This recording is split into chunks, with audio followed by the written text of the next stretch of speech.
তাকওয়া, যে আল্লাহ যে আদেশটা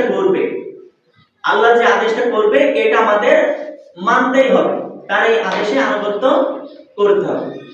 এটা আমাদের জন্য কি ফরজ, এটা আমাদের জন্য ফরজ। আল্লাহ সুবহানাহু ওয়া তাআলা দেখেন আমাদের মাঝে কি দিয়েছেন, সামনে রমজানের বিধান, যে রমজান আমাদের জন্য কি হয়ে গেছে, ফরজ। তাহলে আমাদের এই যে ফরজ, এই বিধানটা আমাদেরকে অবশ্যই প্রত্যেকের মানতে হবে, প্রত্যেকজনের মানতে হবে। এটা হলো আনুগত্য আল্লাহর উপর। যে রোজার বিধান আসছে এটা আমাদের ফরজ, অবশ্যই এটা আমাদের করতে হবে। এরপর নামাজ আমাদের জন্য ফরজ, এটা অবশ্যই আমাদের করতে হবে। এটা হলো আল্লাহর উপরে আনুগত্য। কথাগুলো বুঝতে পারছেন? উত্তর দেন। যে আনুগত্য হলো আল্লাহর উপরে আনুগত্য করতে হবে, কিন্তু আমরা কি করি, আল্লাহর আনুগত্য করছি না, আল্লাহর নাফরমানি একের পর এক করতেছি। আমাদের উপর নামাজ ফরজ, সামনে আসছে এক মাস রোজা, এই এক মাস এই রোজা আমাদের জন্য কি করা হয়েছে, ফরজ। এটা আমাদের আল্লাহ বাধ্যতা করে দিয়েছে, যারা সুস্থ থাকবে তাদের জন্য কি এটা ফরজ। এটা আদায় করতে হবে। যদি আপনি না করেন তাহলে আল্লাহর আনুগত্য আপনি করলেন না। তারপরে আল্লাহকে সবসময় স্মরণ করতে হবে, আল্লাহকে সবসময় স্মরণ করতে হবে। এটা তো তাকওয়ার অর্থ। এইগুলো আমি যেগুলো বলতেছি এগুলো তাকওয়ার অর্থ।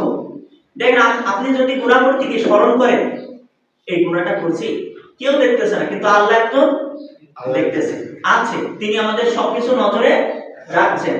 তাহলে আপনি ওই গুনাহ থেকে ফিরে আসতে পারবেন, তা না হলে এই গুনাহ থেকে ফিরে আসতে পারবেন না। তারপর এই হাদিসে আরো একটা ব্যাখ্যা আছে যে আল্লাহকে স্মরণ করার পরপরই সে আল্লাহর শুকরিয়া আদায় করা, কি করা, শুকরিয়া আদায় করা, তার নাফরমানি না করা। আর অনেকগুলো হাদিস আসছে, তো আমি একটা হাদিস দিয়ে কথা বলছি। এই যে হাদিসে প্রথমে বলা হয়েছে আল্লাহর আনুগত্য, তারপরে আল্লাহকে স্মরণ করা, তারপরে আল্লাহর শুকরিয়া আদায় করা, এই তিনটা কাজের ভিতর আপনাদের ভিতর কোনটা আছে বলেন? তাহলে আমাদের ভিতরে এক চান্সে বলা যাচ্ছে তাকওয়া নাই, আল্লাহর ভয় নাই, আল্লাহর স্মরণ নাই, আল্লাহর আনুগত্য নাই।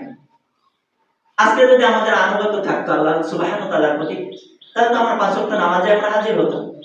তারপর সামনে রোজা আসছে, রোজা দেখলে আমাদের বোঝা যায় দু একজন রাখে আর অনেকে রাখে না। এটা হলো আল্লাহর উপর আনুগত্য নয়।